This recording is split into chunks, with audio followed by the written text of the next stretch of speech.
die Twee Oseane Aquarium is tientalle vreemde, fascinerende visse en spesiale seediere. En nou ook die Pink Mini Jellyfish.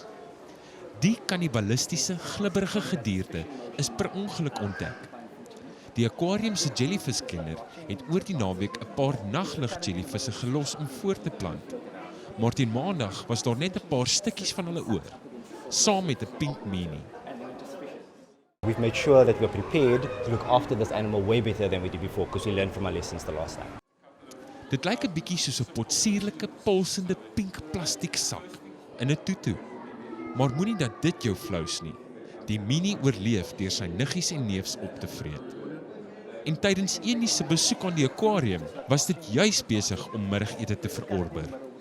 It's called the Pink Mini because A, it's pink, but it's very, very vicious.